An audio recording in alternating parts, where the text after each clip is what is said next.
আসসালামু আলাইকুম, শাহিগিনি চ্যানেলে সবাইকে স্বাগতম।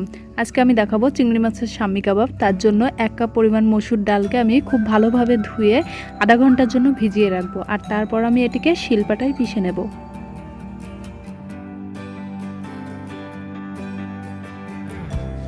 আর আমি নিয়েছি কয়েক পিস চিংড়ি মাছ, এটাকেও আমি শিলপাটায় পিষে নেব। আপনারা চাইলে জাল দেওয়া বা ভাজা মাছটাও ব্যবহার করতে পারবেন।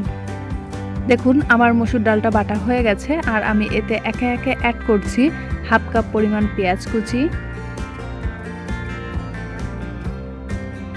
3 টেবিল স্পুন পরিমাণ পেঁয়াজ বাটা, 2 টেবিল স্পুন কাঁচা লঙ্কা বাটা, চিংড়ি মাছগুলো বাটা, লবণটা দিয়ে নেবেন স্বাদ মতো, 1 টেবিল স্পুন হলুদ গুঁড়ো আর হাফ টেবিল স্পুন জিরা গুঁড়ো। এবার এগুলোকে আমি খুব ভালোভাবে মাখিয়ে নেব।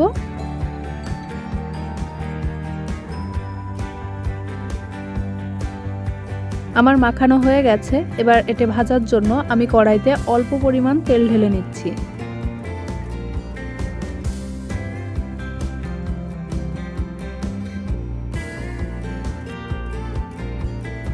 দেখুন ঠিক এমন সাইজ করে কিন্তু কড়াইতে বসিয়ে নিতে হবে মিশ্রণটা।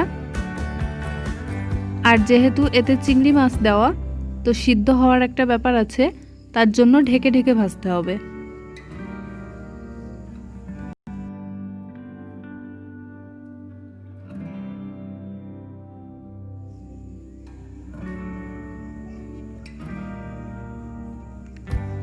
দু মিনিট পর পর এভাবে উল্টে নিতে হবে, আবার উল্টানোর পরে 2 মিনিটের জন্য ঢেকে রাখতে হবে।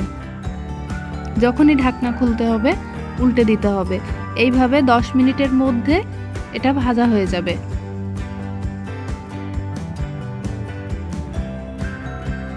আমরা কিন্তু এইভাবে মাংসের কাবাবটাও বানিয়ে থাকি।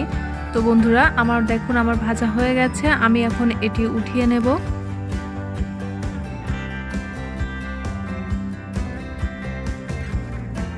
গরম ভাত কিংবা পোলাওয়ের সাথে এটা খুব ভালো জমে যায়। বন্ধুরা, এমন ইউনিক ও টেস্টি রেসিপি পেতে আমার চ্যানেলটি সাবস্ক্রাইব করুন ও আমার চ্যানেলের সঙ্গে থাকুন।